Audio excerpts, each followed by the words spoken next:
Fala galera, a gente vai para mais um vídeo aqui do HackerRank, um desafio de algoritmo, né? A gente precisa praticar bastante, né? Sempre falo isso, e então a gente vai pegar um probleminha bem básico, mas logo logo a gente já vai estar chegando nos problemas mais médios e avançados. Mas antes da gente ver o desafio, já deixa seu like, se inscreve aí no canal que isso motiva pra caramba a criação de novos conteúdos. Beleza? Então vamos entrar aqui dentro do nosso desafio, que vai ser o plus minus, beleza? E o que ele nos pede, né? Eu já dei uma lida prévia antes de começar a gravar e basicamente ele pede para a gente calcular a porcentagem que aparece de elementos positivos, elementos negativos e elemento zero, dado um array de elementos, né, que foi capturado. Né? Então ele coloca aqui um exemplo, né?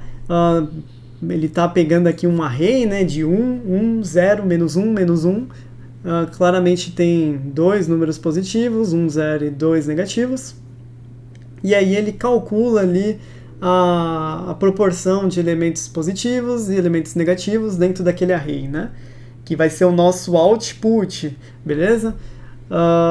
Então ele pega os 2 dividido por 5, né, que é o total de elementos, chega em 40%, né? 0, um elemento, chega aqui no nosso 20% e etc. Né? Ele explica um pouquinho mais aqui, né, do input e como que deve ser o output, né? O output, diferente dos outros vídeos, né, que a gente fez, o método não irá retornar nada, né? Ele explica isso aqui, mas o que a gente vai ter que fazer é printar esses elementos, né? Printar o resultado. E aí ele mostra aqui embaixo, né, como é que a gente vai fazer para printar aqui, basicamente, né? Beleza. Aqui a gente tem o nosso trecho de código, né, que a gente vai implementar. Tem uma pequena explicação aqui embaixo, mas é bem simples esse desafio. Se você quiser dar uma pausa no vídeo para tentar resolver por conta própria e depois a gente bater a solução, dá a pausa agora que a gente já vai para a solução, beleza? Seguindo para a solução então do desafio, eu vou criar aqui 3 variáveis que a gente vai precisar, que vai ser positivo, negativo e zeros, né, que vai ser os nossos contadores ali dos elementos que estão dentro do array. E aí eu vou criá-las com um valor inicial de Big Decimal 0. Por que Big Decimal e não int normal, né? Basicamente só para facilitar um pouco ali mais para frente, né? Que a gente vai ter que arredondar para 6 casas decimais e o Big Decimal tem uma função maravilhosa ali para a gente especificar quantas casas decimais a gente quer, né? Então, positivo vai começar com uma variável 0, né? Vou só dar um Ctrl+C, Ctrl+V disso aqui, porque eu vou criar as variáveis negativo e a variável 0. Eu só troquei a ordem aqui. Que é a ordem que a gente tem que printar aqui os elementos que está especificado aqui no output. Só para eu lembrar. E aí o que a gente vai fazer?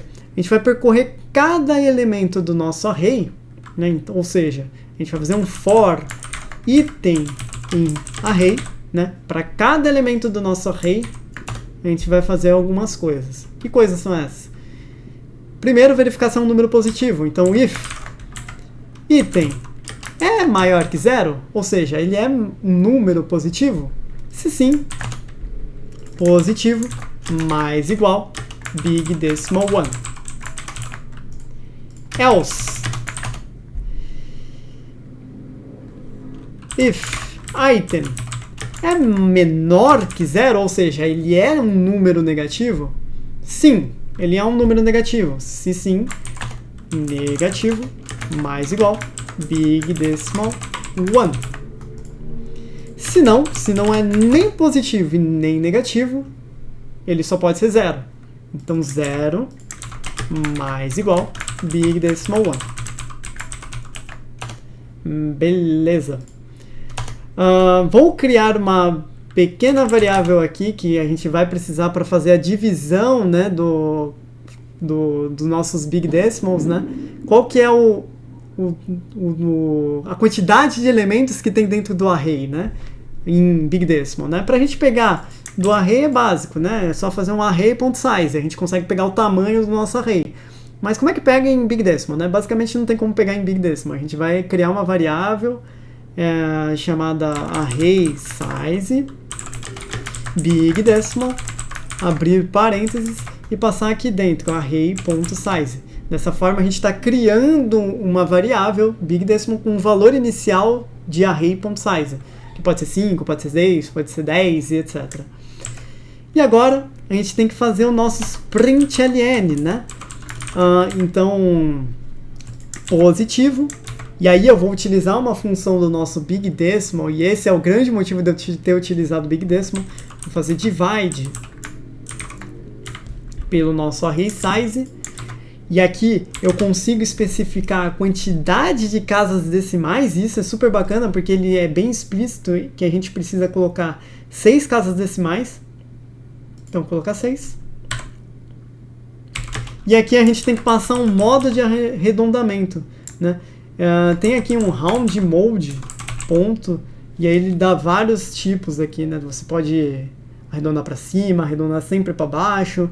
Eu geralmente vou utilizar aqui half up, né? Se for 5, né, terminar em 5, ele arredonda para cima ali, né?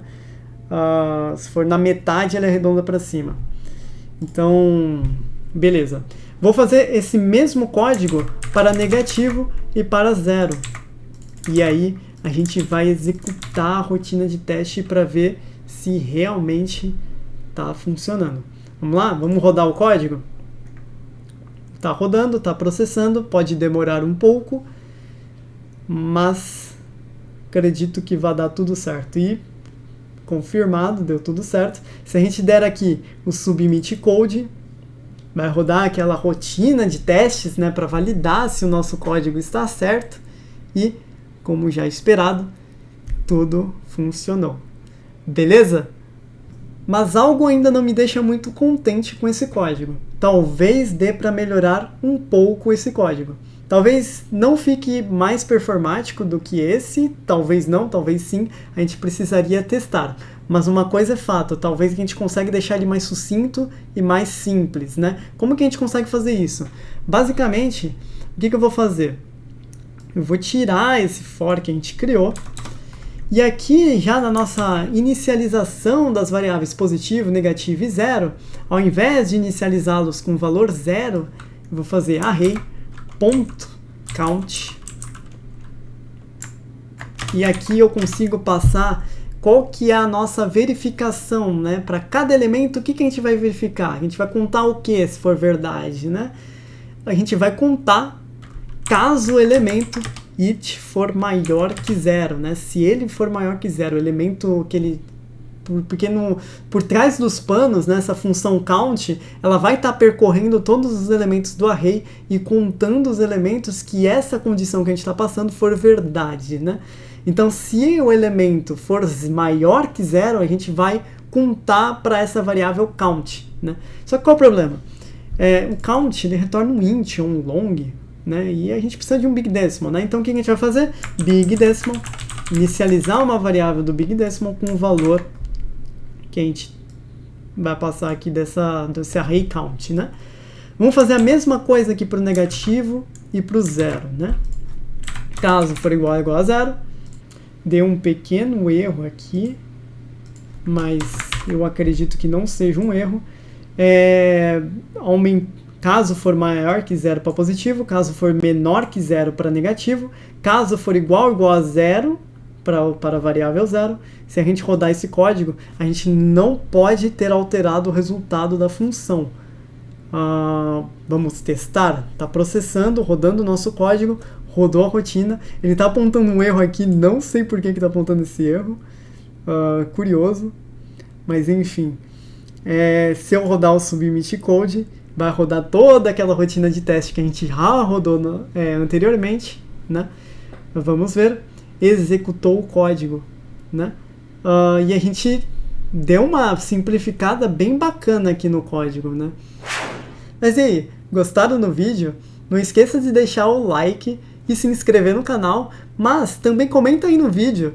Como é que você fez a tua solução? Se foi igual à primeira, se foi igual à minha segunda solução, ou se foi uma solução diferente, às vezes você conseguiu uma solução melhor do que essa. Conta aí pra gente como é que você fez, beleza? Te espero aí no próximo vídeo.